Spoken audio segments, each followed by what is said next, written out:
Companies जो हैं उसमें वही सर्वाइव करेंगी जो टैक्स से एसोसिएटेड हैं। कई दफ़ा होता है कि आपने प्रोडक्ट जो प्लेस की है जो आपको मिलती है उसमें बड़ा फ़र्क होता है। अल्फता का जो नाम है बहुत पुराना नाम है, इट्स कॉल्ड जनरेशन स्टोर। लड़के हायर हो जाते हैं मगर then you came to realise कि यार ये तो सिर्फ वो गलें बनी दी हैं। हमारी मीटिंग्स होती थी, उसमें हमारे CEO ये कहते थे कि मैंने क्वालिटी पे कॉम्प्रोमाइज़ नहीं करना। कस्टमर कई दफ़ा हमें नज़र भी आ रहा होता है कि गलत कर रहा है, स्टिल हम उसकी बात को मान लेते हैं। वो इतने पुराने अंकल्स, क्योंकि लोगों की इतनी एसोसिएशन है, वो एक कॉल करते हैं, सारी शॉपिंग करा के उन्हें पता उन्होंने ये चीज़ लेनी है, ये चीज़ लेनी है, तो people feel very comfortable. Special feeling आनी चाहिए कि मैं आया हूँ, आई एम स्पेशल, मैं कोई अल्फता के अंदर हूँ तो वो कोई स्पेशल ही बंदा हूँ मैं।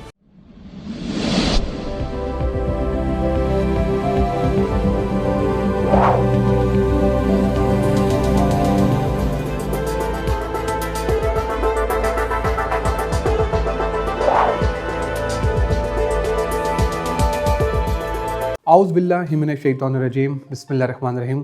अस्सलाम वालेकुम एवरीवन। हसन रज़ा आज एक दफ़ा फिर कासिम अली शाह फाउंडेशन के प्लेटफॉर्म से आपकी खिदमत में हाजिर है।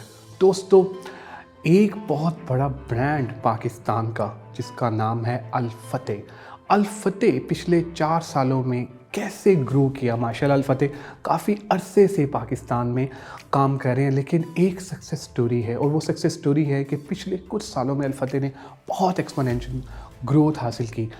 आज हम उनके रिटेल हेड जिनका नाम है अबू मुस्लिम अशरे, उनसे पूछेंगे कि अल-फतेह एक ब्रांड कैसे बना और इतने कम अरसे में माशाल्लाह इतनी ज़बरदस्त ग्रोथ कैसे हुई। हम अबू मुस्लिम अशरे से ये भी जानेंगे कोविड-19 की वजह से रिटेल के बिज़नेस पे क्या इम्पैक्ट आया और किस तरह की जॉब अपॉर्चुनिटीज़ जो हैं अब कोविड-19 के बाद जो कोविड कम हुआ है और किस तरह से मार्केट में आ रही हैं। दोस्तों, ये एपिसोड आपने कंप्लीट देखना है ताकि आपको अल-फतेह की सक्सेस स्टोरी जो है उसके बारे में पता चल सके। आइए मिलते हैं अबू मुस्लिम अशरे जो कि कंट्री रिटेल हेड हैं अल-फतेह के। थैंक यू वेरी मच अशरे साहब for joining us today and by the way I am super excited कि आज मैं आपके साथ एक दफ़ा फिर हूँ और इंशाल्लाह ताला हम बहुत ज़बरदस्त किस्म का सेशन जो है वो करने जा रहे हैं। Welcome on board. It's always good to meet you and it's always nice to be back.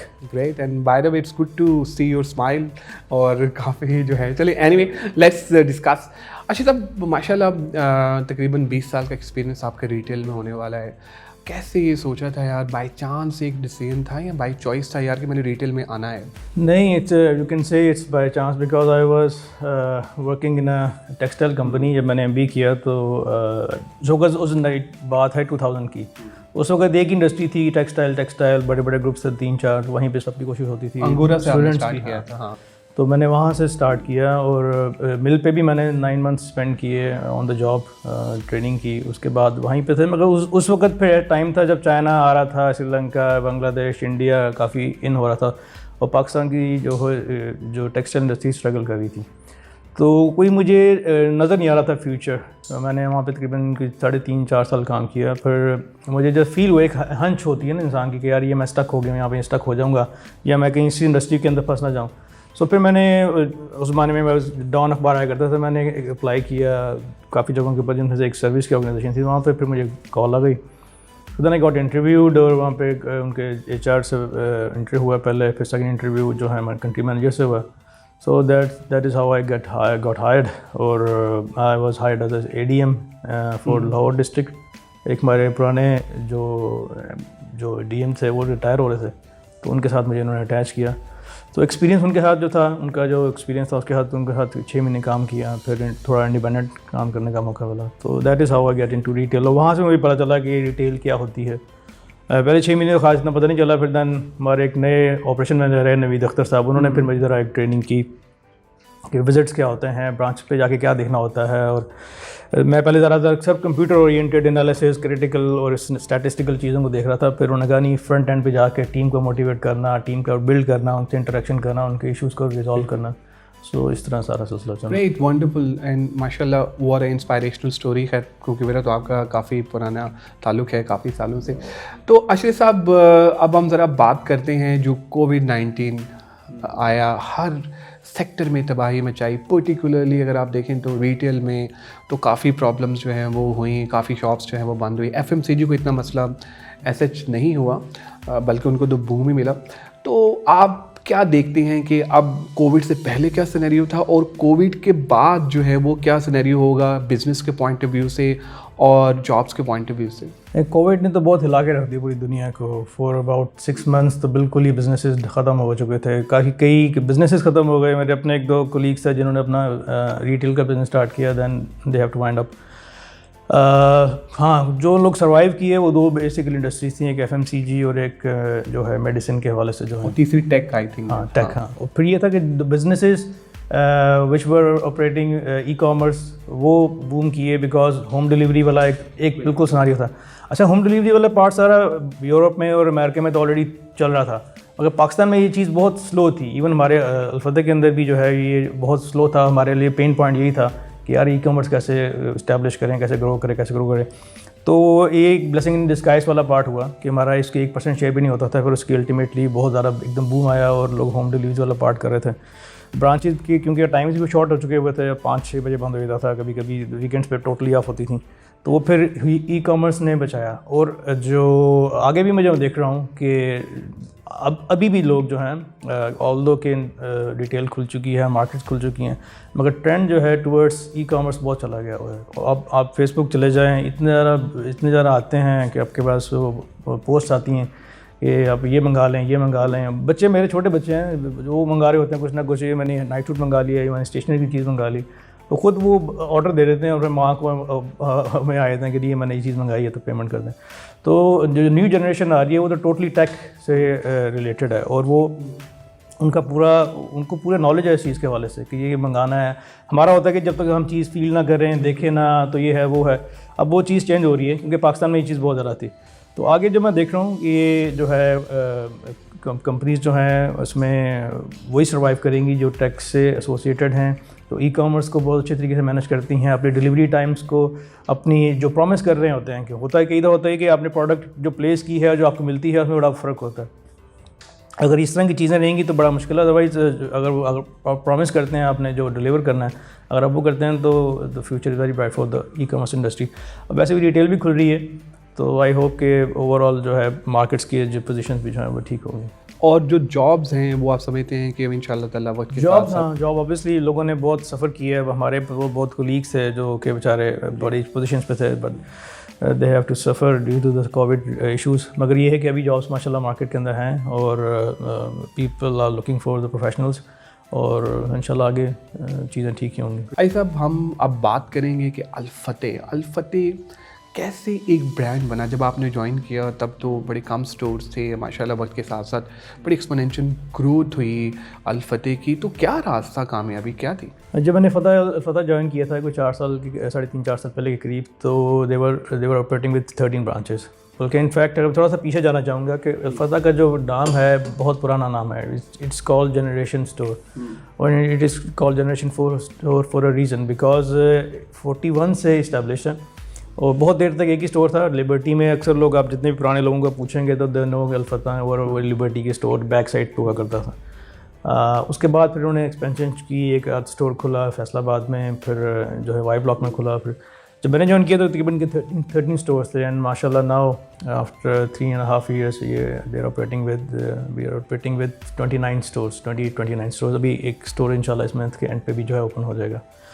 और इसके पीछे एक्सपोनेंशियल ग्रोथ के पीछे मेन वजह जो थी, मैं हमारी जो CEO हैं उनका विजन है, उनका था कि पहले जो स्टोर्स थे हमारे अपने ऑपरेशंस के साथ होते थे, फिर उन्होंने एक आइडिया लेकर आया कि जी फ्रेंचाइज बिज़नेस। तो फ्रेंचाइज बिज़नेस से जो है एक मेजर ग्रोथ जो है हुई। उसके हाथ हमने जो हमारे बिज़नेस पार्टनर्स थे वो उनको शॉर्टलिस्ट किया, हमने प्रोफेशनल्स को साथ अपने अटैच किया, हमने सिर्फ पैसा को नहीं देखा और वो लोगों को देखा जो आपके साथ हेल्प कर रहे होते हैं आपको, बजाय दे कि एक इन्वेस्टर आया और जी अल-फतेह का नाम लेके और पैसे बनाने शुरू कर दिए।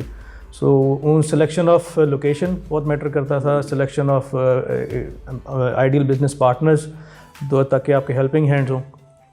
और फिर एक जो था कि जी हमने एक्सपेंड करना है अपना जो लाहौर के कस्टमर्स को, पंजाब के कस्टमर्स को कैटर करते हुए। तो इस तरह फिर हमने स्टोर्स खोले गुजरांवाला में, सियालकोट में, इस्लामाबाद में, पिंडी में, लाहौर में बहुत हमने स्टोर्स खोले हैं।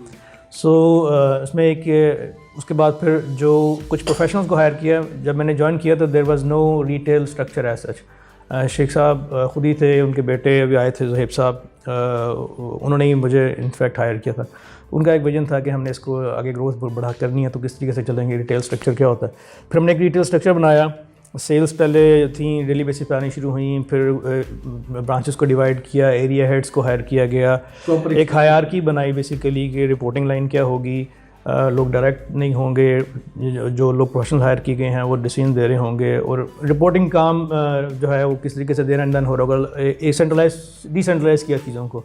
उसके बाद डिसीजन जल्दी होने शुरू हो जाएंगे, और उसके बाद जो है वो जो एग्जीक्यूशन है उसको ज़रा स्ट्रॉन्ग करने के लिए, क्योंकि एक आसान होता है कह देना कि यार इस तरह करना है, मगर उसकी एग्जीक्यूशन तब तक नहीं होती जब तक आपके पास प्रॉपर रिसोर्सेज ना हो। फिर लोगों पे इन्वेस्ट किया, we hired professionals, we hired training people, then we started mystery shopping. हमने फुट मैट्रिक्स का कॉन्सेप्ट लेके आए, टेक की चीज़ों को जिस तरह हम बात कर रहे थे, ई कॉमर्स के को ज़रा स्ट्रेंथन किया, उसमें कुछ एक्सपेरिमेंट्स किए, और फिर जो हमारे SOPs थे, एक ऑपरेशन मैनुअल एक्चुअली जो मेरा मेजर जो वर्क है रफलदे के अंदर ये था, मैंने ऑपरेशन मैनुअल बनाया कि जी पूरे रिटेल का एक ऑपरेशन मैनुअल, उसके SOPs, उसकी पॉलिसीज़ और क्या क्या चीज़ें होती हैं। फिर लेबर क्या कहते हैं इंसेंटिव पॉलिसीज़ होती हैं, उनको हम लेकर आए। तो वो चीज़ें जो हैं उससे फिर एक एक्सपोनेंशियल ग्रोथ आई, लोग ज्वाइन इन किए, उसके बाद फिर जो है वो बस द थिंग स्टेप इन, और टीम वर्क के साथ होता है, हर एक ने प्लानिंग टीम ने हेल्प की, फ्रंट एंड के लोग। अच्छा आशीष साहब, एक बड़ा इंपॉर्टेंट क्वेश्चन है, आप काफ़ी सालों से रिटेल में काम कर रहे हैं, मैं भी रिटेल में रहा हूँ काफ़ी अर्सा। मैं ये देखता हूँ कि हमारे यहाँ कोई ऐसा स्ट्रक्चर इदारा नहीं है जो कि हमें कोई ट्रेंड स्टाफ दे सके। तो आप क्या देखते हैं कि किस तरह से इस कमी को पूरा किया जा सकता है? ये बहुत अनफॉर्चुनेटली ये बहुत चीज़ है, क्योंकि जब हमें भी जब हायरिंग करनी पड़ती है तो घूम फिर के वही लोग और वही रेफरेंस बेस्ड वाला पार्ट बहुत होता है, और आपको अच्छा रिसोर्स मिलता नहीं है। आपको इंटरव्यूज़ बहुत अच्छे हो जाते हैं, आप नॉर्मली लोग आते हैं इंटरव्यूज़ में बड़ा अच्छे तरीके से, आजकल तो यूट्यूब ने उन चीज़ों ने बहुत आसान कर दिया कि क्वेश्चन होंगे तो ये जवाब होंगे, ये क्वेश्चन होंगे, ये स्ट्रेंथ हैं, ये वीकनेसेस हैं। तो मगर होता है कि लड़के हायर हो जाते हैं, मगर then you came to realise कि यार ये तो सिर्फ वो गलें ही बनी दी ने। तो वो वाला पार्ट उसमें होता ही है कि अगर if you get right people for the right job तो आपका 90% काम कंप्लीट हो जाएगा। तो ये एक ऐसा है महल है, इसमें आप जैसे लोग कंट्रीब्यूट कर सकते हैं, इसमें हमारे जैसे लोग हम हेल्प कर सकते हैं कि लोग जो हैं उनको कैसे ट्रेन किया जाए, बिकॉज ह्यूमन रिसोर्स इंसान के एक रिसोर्स के तौर पर यूज़ करने के लिए आपको उसकी बेस्ट रिसोर्सेज कैसे यूटिलाइज़ कर सकते हैं, वो बहुत एक मेजर काम है। तो वो तभी हो सकता है जब लोग जो हैं सिर्फ दिहाड़ी वाला काम ना करें, मेहनत से काम करें, और उसमें लोगों को बताया जाए कि उन्होंने आगे बढ़ना तो देयर आर नो शॉर्टकट्स, मेहनत करें और जो है रेलेवेंट स्किल हासिल करें। आशीष साहब, जब हम आपके साथ ये सेशन प्लान करें तो एक हमारे फॉलोअर्स उनकी तरफ से एक क्वेश्चन था, आपको तो रिटेल में कोई 14-16 घंटे की जॉब होती है, FMCG में तो मेरा ख्याल है शायद थोड़ा सा ज़्यादा ही हो जाता है, 12 घंटे तो कहीं नहीं गए। तो उनका क्वेश्चन ये था कि मैं उनके बिहाफ पे आपसे पूछ रहा हूँ कि कैसे हम वर्क लाइफ बैलेंस को मेंटेन करें।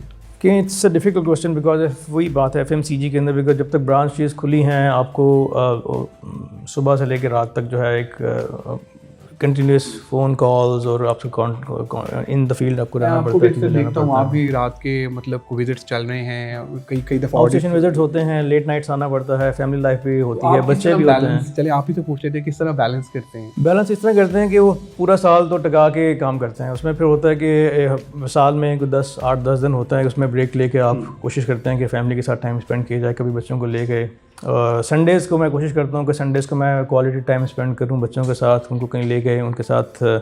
आजकल तो बच्चे भी इतने बिजी हैं कि वो भी हर वक्त अगर साथ भी जाएँ तो हर वक्त मोबाइल्स के ऊपर होते हैं, मगर ये है कि इट शुड बी बैलेंस्ड। और दूसरा कुछ अपने ऊपर भी टाइम स्पेंड करना चाहिए। मैंने वो एक एक्टर का इंटरव्यू सुना था, वो कहता था कि जो बंदा 1 घंटा अपने आप को नहीं दे सकता उसकी ज़िंदगी पे ही लानत है। सो उसके बाद मैंने कम से कम अपने आप को भी, रात को मैं 11-12 बजे भी अगर हूँ तो आई डू जॉग और मैं वर्कआउट कर रहा होता हूँ थोड़ा बहुत।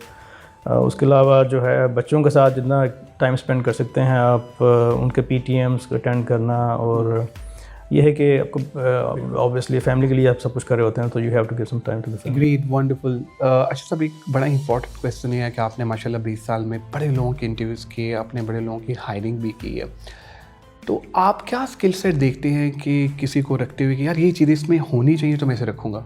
अच्छा, ये तो इंटरव्यूज़ कर करके इतना आइडिया हो गया है। एक तो मैं पॉजिटिव वाइब देखता हूँ कि क्वेश्चन आंसर से पता चल जाता है कि बंदा कितना पॉजिटिविटी है, बिकॉज फॉर सम रीज़न मेरे अंदर मुझे लगता है मेरी एबिलिटी है कि मैं एक नेगेटिव वाइब को ना फ़ौरन पकड़ लेता हूँ, और जहाँ से नेगेटिविटी वाला पार्ट कहीं से मुझे आता है ना तो मुझे उससे बड़ी घबराहट होती है। तो और पॉजिटिव, मैं क्योंकि खुद पॉजिटिव आदमी हूँ, ऑप्टिमिस्टिक हूँ, तो आई लाइक ऑप्टिमिस्टिक पीपल।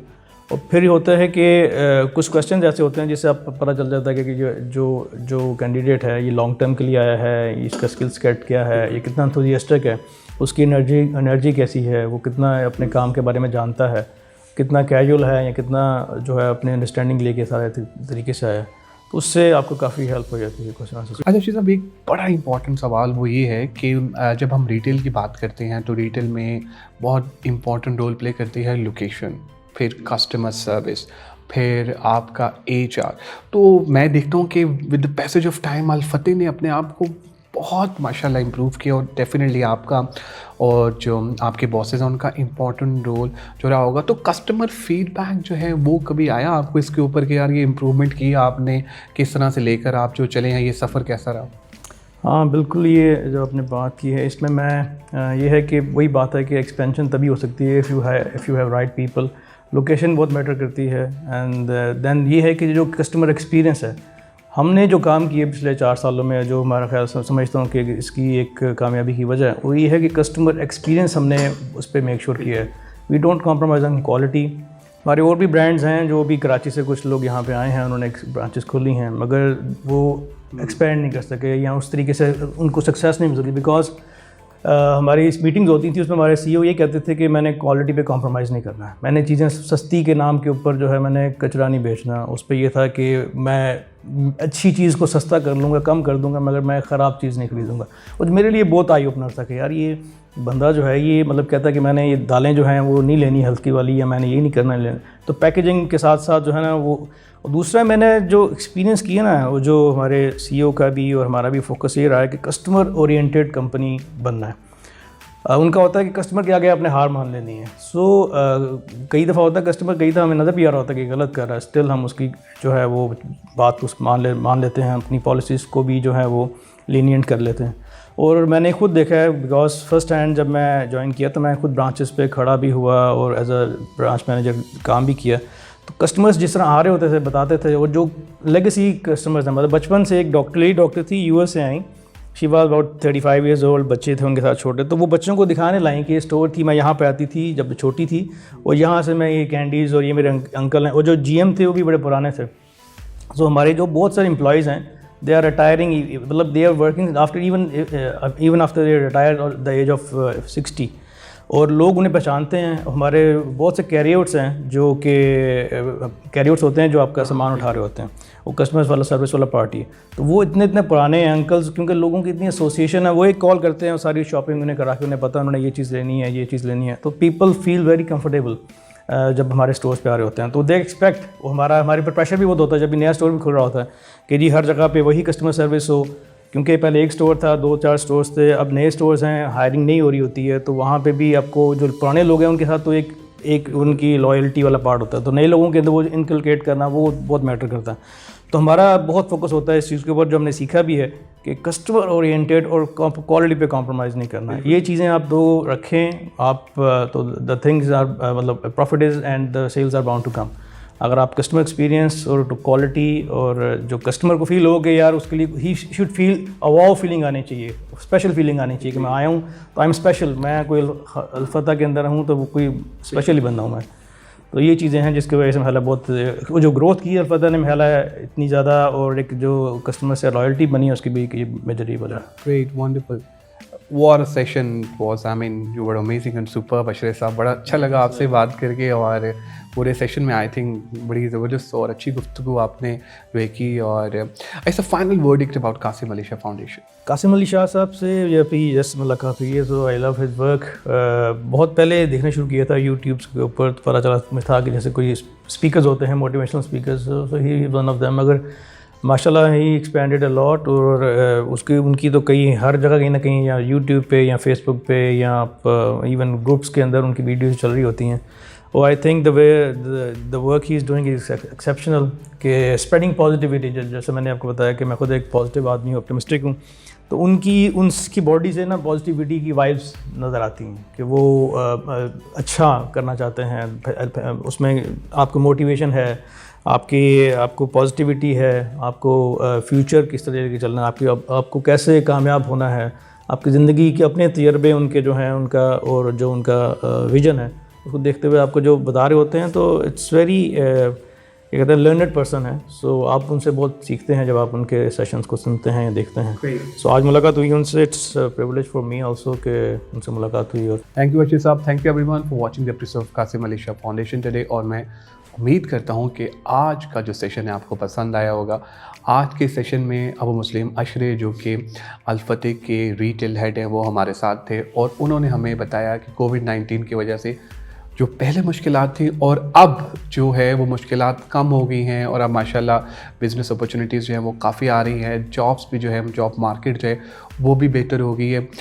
तो उनका ये भी मैसेज था कि बिल्कुल भी अगर कोई मुश्किल आती है तो उस मुश्किल के साथ एक आसानी भी होती है, और उस आसानी को, उस अपॉर्चुनिटी को हमें देखना होता है। और उन्होंने हमें ये भी बताया कि अल-फतेह एक ब्रांड कैसे बना।